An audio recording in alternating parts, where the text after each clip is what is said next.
فرش التراب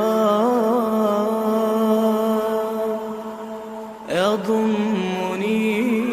سر میرا نام عثمان رفیع ہے، سول انجینئر. سر پاکستان کے علاوہ دوسرے بھی اسلامی ممالک میں نظام خلافت رائج نہیں ہے، تو کیا یہ اتنا کمپلیکیٹڈ ہے یا پھر صرف ویسٹرن انفلوئنس ہے وہاں کے حکمرانوں پہ کہ یہ سسٹم انفلوئنس نہیں ہو سکتا؟ اصل مسئلہ اسلامی نظام کے کمپلیکیٹڈ ہونے کا نہیں ہے. اصل مسئلہ کیا ہے کہ کفر دنیا پر فیصلہ کن طور پر غالب ہے، سیاسی اعتبار سے، فکری اعتبار سے. اب جو مسلمان آپ شمار کر رہے ہیں 1.5 ارب، ان میں سے کتنے ہیں کہ جو اسلام کو ایک دین کی حیثیت سے ماننے کو تیار ہو؟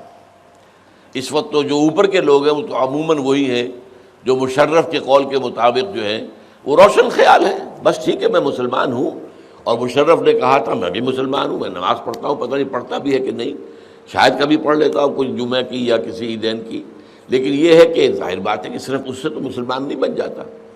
نماز روزہ ہے تو اس کے ساتھ ہی اور حرام چیزوں سے جو ہے بچنا وہ بھی لازم ہے. تو اس وقت ان کا تہذیبی غلبہ ہے، معاشی غلبہ ہے، علمی غلبہ ہے، ٹیکنالوجی ان کے پاس ہے، سائنس ان کے پاس ہے.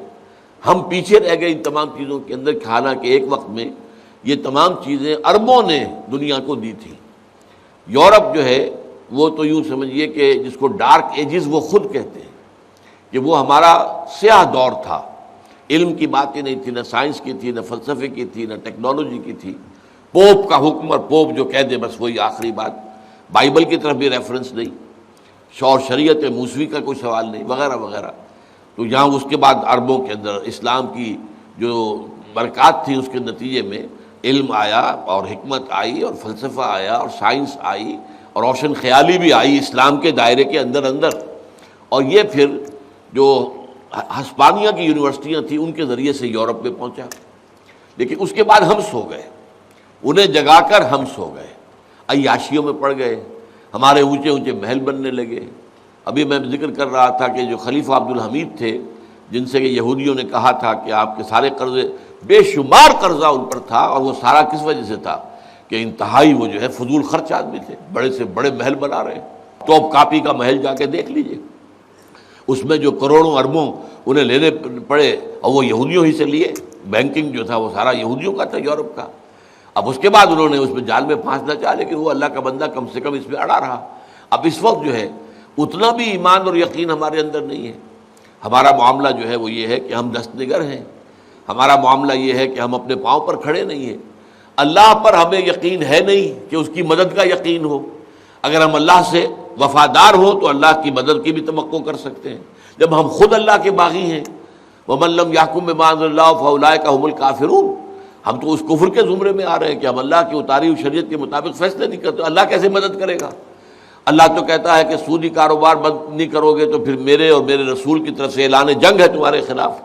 ہمارا تو سارا نظام سود پر ہے.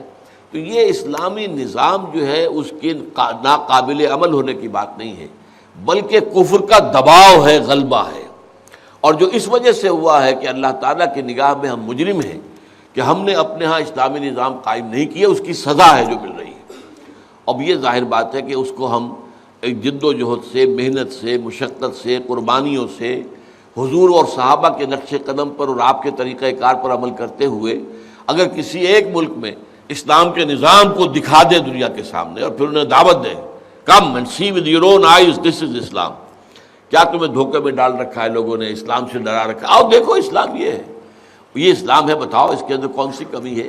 یہاں تو فریڈم بھی ہے، یا ایکویلٹی بھی ہے، یہاں انصاف ہے، عدل ہے، امن ہے، چین ہے، مواخات ہے، بھائی چارہ ہے. تو آ کے اگر ہم مثال پیش نہیں کر سکتے تو اس وقت تک یہ معاملہ ختم نہیں ہوگا.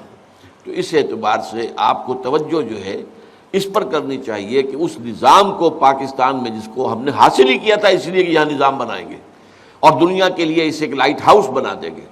جیسے آپ کو معلوم ہے سمندروں کے اندر جہاں چٹانیں وغیرہ ہوتی ہیں اور اندیشہ ہوتا ہے کہ اگر کوئی جہاز ادھر آیا تو چٹان سے ٹکرا کر پاش ہو جائے گا، تو وہاں لائٹ ہاؤسز بنا دیا کرتے تھے. اونچا سا ایک ٹاور بنایا اور اس میں آگ جل رہی ہے تاکہ دور سے جہاز دیکھ لے کہ بھائی ادھر کا رخ نہیں کرنا ہے، یہاں تو خطرہ ہے، یہ سرخ بتی جو ہے یہاں جو چٹانیں ہیں. تو اسی طریقے سے پوری دنیا کے لیے ایک لائٹ ہاؤس، اسلام کا ایک نظام بنا کر جو ہم نے پاکستان کے حصول کا مقصد قرار دیا تھا اس میں ہم لگیں، اس کے بارے میں زیادہ سوچئے، اور اس کے لیے جو طریقہ کار حضور کا ہے اس میں آپ کی خواہش ہو تو آپ میری کتاب منہج انقلاب نبوی کا مطالعہ کریں کہ آپ نے کیسے انقلاب برپا کیا تھا، اس کی جد و جہد کریں۔ اب اثر نو یہ کام کرنا ہوگا، یہ توقع نہ کیجئے کہ چونکہ اتنے مسلمان ہیں تو لازماً یہاں اسلامی نظام آ ہی جائے گا۔ وہ کیسے آ جائے گا جبکہ ہمارے اندر ایمان نہیں ہے، ہم اپنی انفرادی زندگیوں کے اندر بھی شریعت کے پابند نہیں ہیں، تو پورے ملک کے اندر کیسے شریعت نافذ ہو جائے گی؟ تو اس لیے اس کے لیے جد و جہد کرنی پڑے گی، اور بڑی انقلابی جد و جہد سے یہ کام ہو سکے گا۔